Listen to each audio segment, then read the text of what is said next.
Well, good morning, friends. Welcome to Lakeview. If you're a guest with us or if you're visiting, special welcome to you. My name is Paul, and I have the honor of serving here at Lakeview as the lead pastor. And today, we as the local church, but also as the church around the world, step into the second week of Advent, a season when the church waits and longs for Jesus' arrival. And in this week of waiting, our hearts turn toward one longing in particular: peace. We turn towards peace. Now, one of the gifts of the Advent calendar and season, if we were to take it seriously, is how honestly it begins. It doesn't rush us to the joy of Christmas, like we kind of want to get there already, but it actually forces us, invites us, encourages us, challenges us maybe to be waiting, to be longing, to look into the weariness and realities of our lives right here and right now. Because it is in those longings and weary days that Advent actually speaks into a world where peace can actually feel painfully out of reach. We see it on the global stage. We look at the news, and it doesn't bring very much comfort. We look at our communities, and we may see injustices and broken systems, and we look at our city and wonder, how can I even help? Where do I start? How do I jump in? And then if we're honest, when we look within our own hearts, we see stress and worry and the weight of life just pressing in on us. And when we live with that constant kind of strain, global, communal, or personal, it takes a toll, doesn't it? It takes a toll on all of us. So you shouldn't be surprised that the studies show us that we in North America and in Canada in particular may be the most anxious generation to be ever recorded. And there's a fascinating nuance to that and irony in this reality because we are anxious about being anxious, right? Yeah. Because some of us, you hear the word anxious and you start thinking okay, I'm tired of hearing that, just get on with it, people. But then we're actually anxious about other people being anxious. Anxiousness is in the water. It's part of who we are. And so we long for peace, yet peace itself feels slippery, fragile, and hard to hold on to. It feels like, how do I have peace in this world when there's so many things happening? I look around Saskatoon, I get into traffic lane on Circle, and I'm like, there's no peace here. Let me make a small confession to you. I don't know if you've ever done this, but sometimes the days are just so full of stuff. And they're pressing, and it might be just even a good day, but there's just so many things going on, and there's so much stuff, and you're just like, I just need one moment of peace. I just need one moment of rest. I just need some peace. So like any reasonable adult, when that happens to me, I reach for my phone. Because obviously the path to inner calm is this glowing rectangle filled with ads and arguments and videos of people fixing things I didn't even know were broken. And I tell myself, okay, I'm not going to be on here long. I'll just look at a little Instagram. I'll just check some things on Facebook. But then just within minutes, I'm doom scrolling, arguing in my mind with strangers about their view of history or politics or religion or government. And I'm having all these angry conversations in my head. And then for some reason, my algorithm takes me to a guy who's building a house in the bush, in the snow with his bare hands. And I'm like, am I supposed to know how to do this? Is this a thing I should be learning? And then for some reason, you check the comments section, which you'd never do, and it's this ecosystem of where their empathy just goes to die. And so you try to relax, but you can't. You take the thing that's this will just calm me down, this will distract me, this will disassociate me, but instead you leave more angry, more frustrated, and more anxious. You started wanting something calm, but ended up being more unsettled than even when you started. You go looking for peace, but you find the exact opposite. And that's exactly where the Advent season meets us. Advent meets us in the longing for peace we carry and the tension we feel in our world and within ourselves. That's where it meets us. Advent doesn't ask us to pretend that everything's fine or to, disassociate and be like, yeah, this is okay. It actually invites us to be very honest about where we really are and to trust that God will meet us in that honesty, that He will meet us in the weariness, in the darkness, in whatever space we happen to be, He will meet us. And as it turns out, Scripture begins the Christmas story in the exactly same place. Now, we're going to look at the Gospel of Luke today. And those of you that are Bible readers or you've gone to church and you hear the Gospel of Luke, you may be reminded that this is the story in the Bible that has like the longer version of the birth of Jesus. There's all these events that are happening, all this stuff. It's kind of the longer one. And so your mind might go there, and you might start imagining, angels filling the sky, shepherds receiving the good news, nativity scene, the star, all the like really fun stuff. But Luke actually doesn't start there. That's not where his gospel starts. He actually takes us into a world full of disappointment, a world full of silence, a world full of longing. And if we're not careful readers, we can actually miss it. So let me read to you Luke chapter 1, starting in verse 5. Now, the first 3 or 4 verses is Luke just explaining why he's writing his gospel. He's saying, here's what I'm writing, here's why I'm taking up this task. And then he starts a story here. He says, when Herod was king of Judea, there was a Jewish priest named Zechariah. He was a member of the priestly order of Abijah. And his wife Elizabeth was also from the priestly line of Aaron. Zechariah and Elizabeth were righteous in God's eyes. They were careful to obey all of the Lord's commandments and regulations. They had no children because Elizabeth was unable to conceive, and they were both very old. One day, Zechariah was serving God in the temple, for his order was on duty that week.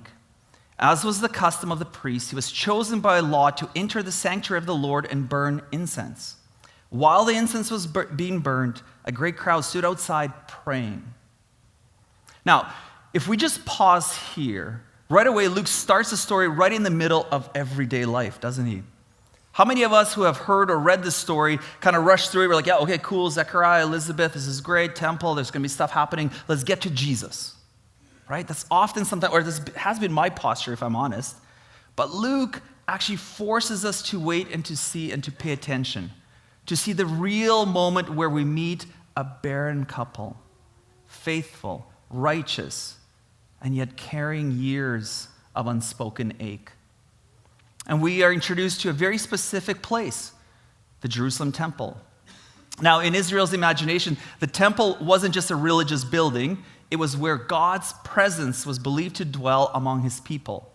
And place where sacrifices were offered, prayers were lifted, and hope was kind of anchored that God is here, he's going to speak, he's going to dwell, he's in us, with us in this temple. But by the first century, the sacred space carried a deep tension. Yes, it was still essential to worship, as we can see Zechariah going to do his turn. They were doing all the things. There's people outside praying. But it was also marked by corruption and compromise. The priesthood had become entangled with political power. Many leaders were working more closely with Rome than with God's promise. The time stamp we have in Luke here when he says King Herod is both for acknowledging when this all happened, but also is a timestamp to remind us what was happening: corruption and compromise. The people of Israel had been waiting for centuries for God to return and to act as he had promised. The prophets had said God would come back to his temple, but it had been silent for a very long time. 400 years, to be precise. So Luke sets the scene in a place that should feel full of God's presence, yet actually feels full of weariness, emptiness, and longing. And standing right in the middle of that tension of this loneliness and emptiness and silence from God, right in the middle of this tension is this faithful couple, Zechariah and Elizabeth. Now, Luke tells us they were righteous, devout, the kind of people who loved God deeply and lived with integrity. But they also carried their own pain. They were unable to have children. Now, that's not a throwaway description in the Gospel of Luke. In the biblical story, barrenness, not being able to have kids, is never only a medical reality. It is a profound symbol. It represents unfulfilled promise, the end of one's ability to carry the family line forward, the limit of human strength, the place where hope seems to have run out. And it's in that weary silence of the temple that we meet Zechariah and Elizabeth. And Luke wants us to feel the ache of the people and the place. He starts right where reality is. And in that place of weariness and disappointment, God finally speaks. And we read, while Zechariah was in the sanctuary, an angel of the Lord appeared to him. standing to the right of the incense altar. Zechariah was shaken and overwhelmed with fear when he saw him. But the angel said, "Don't be afraid, Zechariah." Did you hear that? Don't be afraid, Zechariah. God has heard your prayer. Just a side note here, they have been praying their whole life for a child. And now, God says, God has heard your prayer. Your wife Elizabeth will give you a son, and you are to name him John. And you will have great joy and gladness, and many will rejoice at his birth, for he will be great in the eyes of the Lord. He must never touch wine or other alcoholic drinks.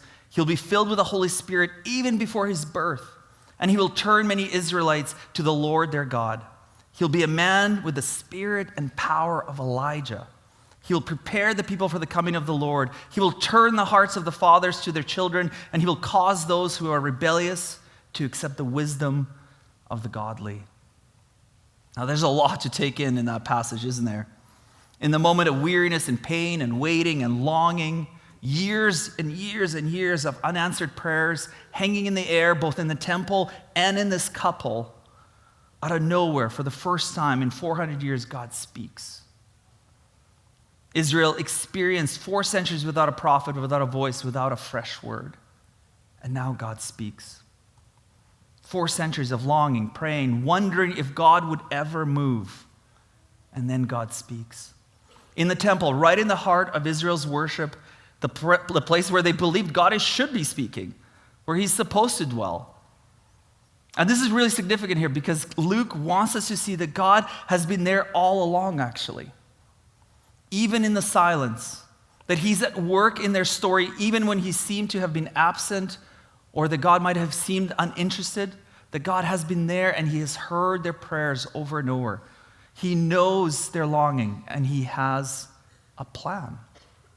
And this is such an important note for us as we just dive into this real story of the real moment where Luke starts. Luke is reminding us that God hears us in our darkest weariness. Advent forces us to pause there and not to rush to Christmas. God hears us in our real moments of darkness. And when we feel like giving up, when the very places where we expect God to meet us feel empty and unanswered, the story insists otherwise and says, God is present. He shows up right in the midst of our deepest weariness. And then the angel speaks the names of Zechariah and Elizabeth. Not the name of a king or a military leader or someone powerful or impressive.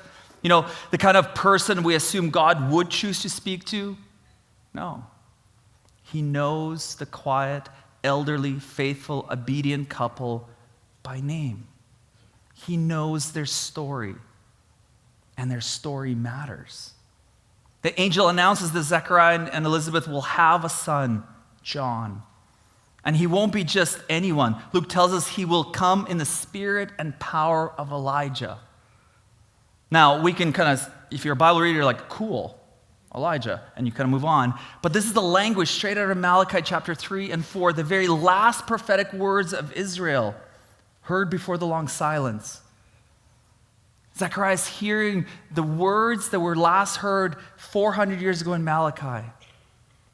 Malachi promised that before God himself returned to his people, he would send a messenger, an Elijah-like figure who would prepare the way. And Luke wants us to see that even, or maybe especially in our aches, in our worries, in our problems, in the long, weary silence, God is at work. And this promise of John's birth signals something essential. God's promises are starting to unfold before their eyes, even in the weariness of the now and not yet, even in the ache and the heaviness of life. God is here, working beneath the surface, quietly reshaping the story, bending the world towards the redemptive future he desires. Now notice the pattern. God does not start with the powerful or the power and spectacle. He starts with the bareness, silence, weariness. A barren womb becomes the place where new creation begins. Years of silence become the platform for a new word. Disappointment becomes the doorway into a new future. And this is how God works. He creates life where life seems impossible. He speaks where everything has gone quiet. He brings peace into the anxious places that feel forgotten. Zechariah said to the angel, "How can I be sure this will happen? I'm an old man, and my wife is also well along in years." Now, you can tell Zechariah has been married for a while. He's too smart to call her old. Did you notice that? He's like, "I'm an old man," and she's, long in years. There's a lot of wisdom there, a lot of stuff we can pick up. He's smart to know what to say about Elizabeth. But note another important hint in Zechariah's response. It's not rebellious or cynical. Have you noticed that when you read that? Let me read it again. "How can I be sure this will happen? I'm an old man now." It's not cynical, it's weary. And some of you know this feeling all too well, don't you? Prayers, hopes, longings go years and years unanswered. And then long stretches of just silence. He says, "How can I be sure of this?" Luke tells us that that they have been faithful and righteous. They have prayed and hoped and longed for a child and nothing. So how can I be sure of this? I have made peace with this, God. How can I be sure of this? This is not a man shaking his fist at God. This is someone who has carried disappointment so long that hope feels dangerous. Luke wants us to feel compassion for Zechariah, not judgment here. In fact, I believe he's inviting us to identify with him, to see in Zechariah all the faithful people who keep showing up, keep serving, keep praying, and yet still live with unanswered cries and unhealed pain. There is anxiousness in his question. But as we keep reading, something unexpected happened. In fact, it feels like, are you sure, Paul? Because God makes Zechariah unable to speak. He mutes him. And at first glance, that kind of actually maybe looks like a punishment. Like, because you didn't believe, because it literally says that in Luke, because you didn't believe, and then he's silent. But yet, if you read the story and as you see it unfold, something deeper is happening. In the silence that Zechariah received, God isn't discarding him, God is reshaping him. Those months of quiet become a kind of inner sanctuary where God heals his hope, deepens his trust, and prepares him to speak a new word. Fast forward to John's birth. When the baby is born, everyone naturally assumes he will be named after his father, because finally they have a child and they can continue their family name and family line. But Elizabeth speaks up and says, no, he's going to be called John. And the neighbors are shocked and they turn to Zechariah, who's still unable to speak. So he asks for a tablet and takes that iPad and he writes on it. And he says, takes the tablet. It's in the Bible. And he says his name is John. His name is John.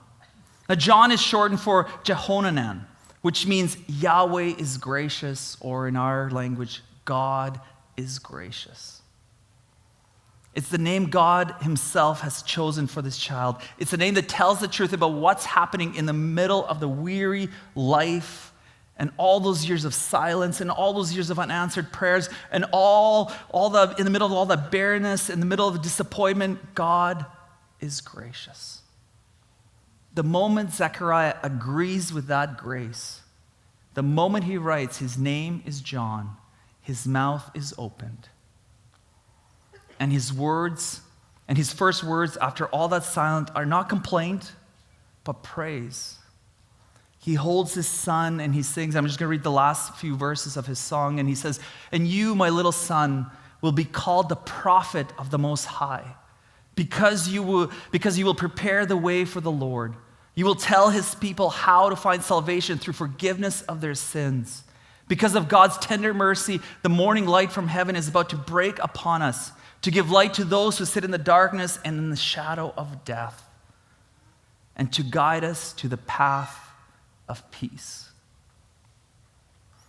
Zechariah sees it clearly now. This child will point people to the path of peace, not by being the Savior himself, but by preparing the way for the one who is. John will grow up and call people back to God, to announce forgiveness, to make hearts ready for the arrival of Jesus. And Jesus, the one John will point to, is the one Scripture will call the Prince of Peace.